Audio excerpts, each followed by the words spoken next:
DEADPIT.com. Howdy, folks, and welcome back. It's another in our long series of CREEPSHOW reviews. CREEPSHOW TV series on Shudder debuted this past Thursday, Steve, with Season 2, Episode 1.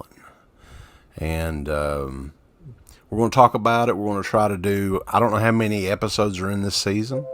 I don't know if it's another 6 episodes or what the deal is, but I enjoyed last season, so why not review the second season? Right. I mean, this season seemed to got off to a better start than the first. Well, we'll get into it right now, I guess. The first episode, second season, Model Kid and Public Television of the Dead. Instantly, I noticed the budget, just the intro. I was like, well, hell, they've increased their budget here. This looks a lot better. The visuals, a lot of the makeup effects and stuff like that have improved quite a bit since the first season. That was one of the first things that I noticed. Yeah. I mean, I know it's playing on AMC Plus, so it's playing besides somewhere besides Shudder. AMC Plus, is that their? Jesus Christ, they have their own streaming service. Yeah. Everybody does, even the DEADPIT on Patreon. That's true. DEADPITonPatreon.com.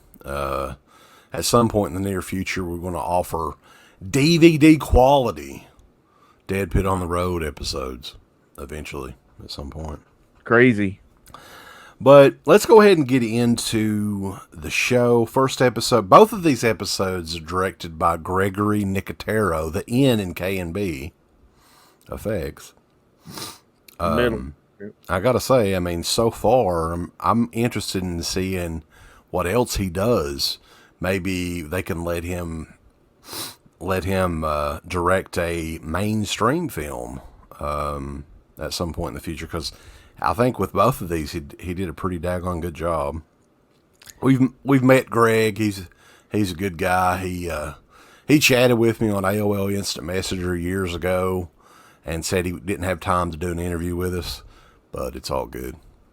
We definitely couldn't get an interview with him now, so came close. Yep.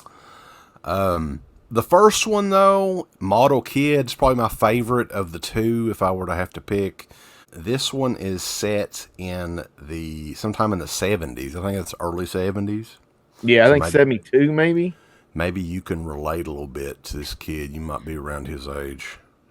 Yeah, I was 2, so yeah, I can relate to him. I think his name's Joe. He's into horror movies and monster, Universal Monster movies and model kits and stuff like that. I mean, I guess back in that time frame, you couldn't purchase the movies themselves. So the only thing you could do, I guess, from Famous Monsters magazine or whatever the hell was out at the time, you could order these monster kits where they're kind of like, I guess model cars is the only thing that's left now from that time period where you could snap these pieces and glue them together and all that shit. But he's fascinated in horror. He's dressed up as Dracula. And I think he's around 12, 13 years old, something like that. In that neighborhood. Yeah, around that time frame. His mother is dying. We get the impression that she has cancer or something. She's so she invites her, I guess it's her brother and sister-in-law, or sister and brother-in-law. I may have missed that. I believe it's her sister. The kids.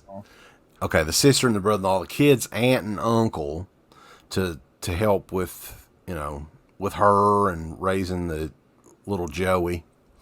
Out of nowhere, though, the mother dies, and he is kind of stuck living with Kevin Dillon is the uncle, who he actually, I think his name in the show is Kevin as well. Yeah, that's what I was telling Dana, that they, hell, let's just get Tom Kevin. Yeah, fuck it. I mean, he looks like a Kevin, right? Yeah, with that mustache or handlebar mustache or whatever. Yeah. Yeah. So he's kind of the prick, kind of an asshole. He says, when are you going to grow up? Let's look for your porno magazines. I know you got them somewhere, you know.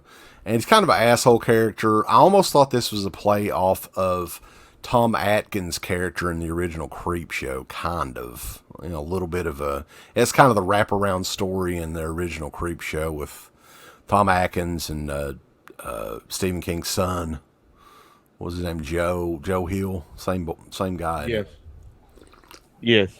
Anyway, I'm sure people have seen that a million times, but he's kind of picking on him for being a little nerd that likes, you know, stupid monster shit. And he's an asshole character, beats up his wife, and eventually starts taking out his aggression on little Joey. And then, you know, much like the movie, the Creepshow movie, he orders a different sort of model kit, like a voodoo doll model kit. Was it a victim? Yeah, it's the victim kit. Yeah, it's kind of like the voodoo doll, though. I mean, the same absolutely. thing. You can fuck around with the, and of course it all goes from there. And his model monsters come into play as well and come to life and all that. It's just a really, really fun episode there. What do you think of it, Steve? Within the first few minutes, I could predict what was going to happen, pretty much. Right. But that necessarily doesn't mean it's bad or anything. It just follows follows those steps, those beats. So I mean, nothing nothing surprising happened, other than a little bit of gore. But it was a nice watch. Yeah, I enjoyed it. Like I said, the makeup effects in it were really, really good. The creature from the Black Lagoon, or the creature, whatever they called, had a good original sort of look. Right. There was a mummy in it, and they had shots that kind of went back to that comic book style with the monsters in it and the colorful backgrounds and stuff like that. Really liked that. Also, a lot of musical cues that were very similar to the original Creepshow score and throughout the whole episode as well.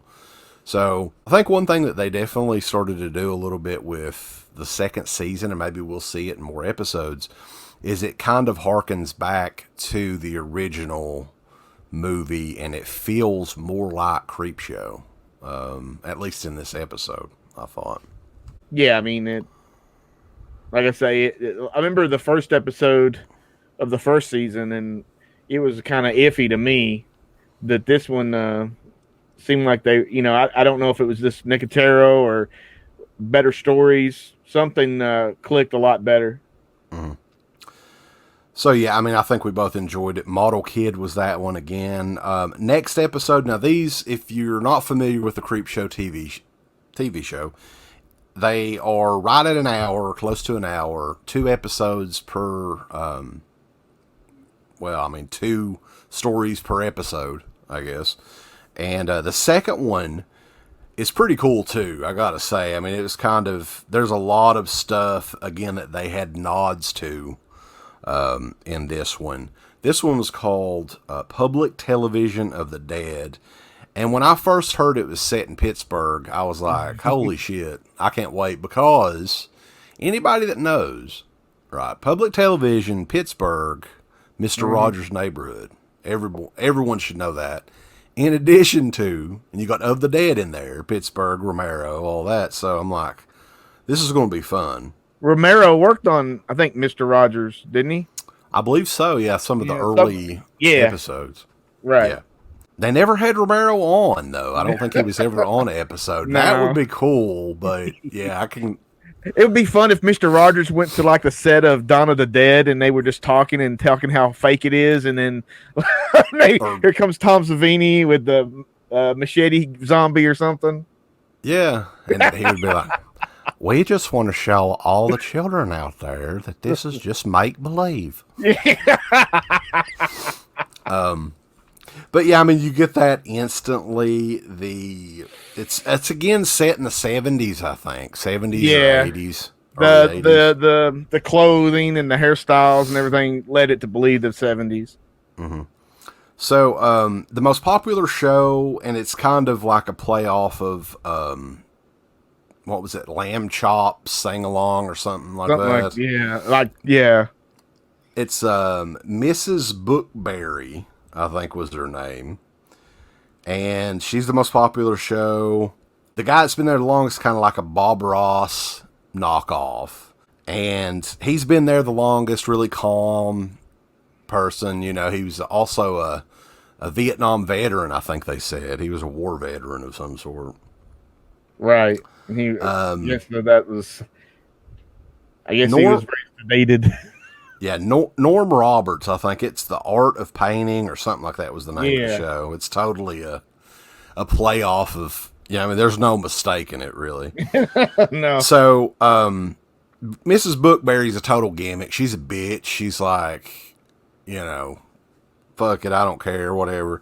And then the producer has to inform Norm Roberts, the painter, that his show's being canceled because of Mrs. Bookberry's getting his spot and all that. So that's kind of the backstory in it.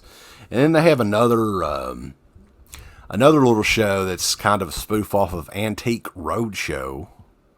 If anybody's ever seen that, I used to be addicted to that show back in the day, but I haven't seen it in years. I guess it's still on.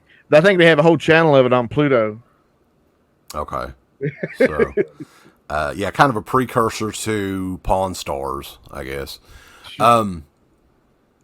Anyway, though, you got Ted Raimi showing up in this segment, and make no mistake, it's the fucking Necronomicon that he has from Evil Dead. It looks like straight the DVD version.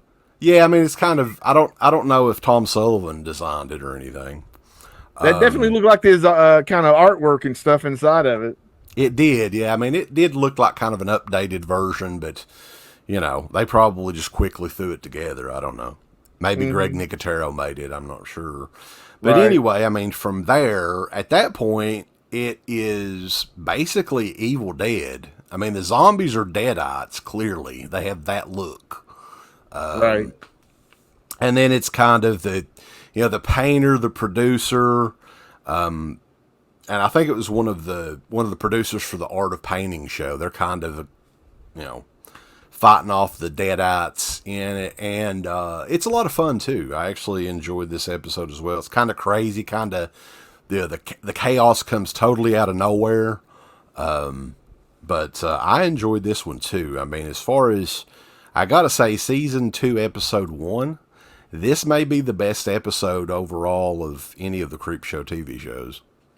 Both shows are like you said, you like the first one the best. I like this one the best. So either one of them is really good. So I'm not sure if they can keep up that level of quality, but we'll find out. I mean, you really can. I think with this sort of show, if you take a variety of different short stories and stuff that's been out for a while and kind of convert those into little episodes, you could totally, I mean, it just takes time to pick what episodes would fit a Creepshow themed anthology show.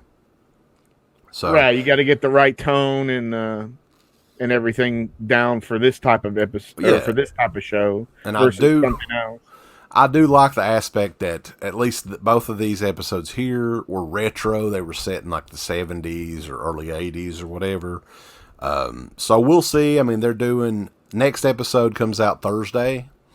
It is Dead and Breakfast and Pesticide is the name of that one. So Dead and Breakfast, I don't know if it's a play off of that movie that Anchor Bay come out with years and years ago. I don't think so. No. Hopefully not. But we will have to check that out. And yeah, I'm looking forward to these. I actually really, really enjoy this sort of thing. It's not a large investment of time checking these shows out. And I gotta say, it's a big improvement quality-wise over the first season already. I can see it in the first episode, night and day difference. Yeah, I mean, I guess I'm hoping they don't do another animated episode. If they can stick away from that for right now, that'd probably be for the best. Yeah, we didn't review those. Maybe we'll wait until, I think this is a Halloween episode and it's a Christmas episode. We may wait until around that time frame and do it. But yeah, I didn't check those out. I didn't hear too many good things about it. I only checked out the one, and it was, but I can't. Yeah, it wasn't that good. No good. So, but that wraps up episode 1 of season 2 of CREEPSHOW. And I am the Creepy Kentuckian. I'm B playing the captain. Where's your hat at, man? Here, actually, it's within arm's distance. Yeah. Check out reviews like this. A lot more. Got all kinds of shit over at DeadPit.com on Patreon. DeadPit on Patreon.com. That too. A special thank you goes out to our supporters on Patreon. The Patreon website has a complete archive of the Dead Pit radio shows starting way back in 2005, in addition to all of the midweek shows archived, commentaries, all that good stuff. If you're interested, and we appreciate all the support, go to www.patreon.com/Into the Dead Pit. Tiers start as low as $1 per month.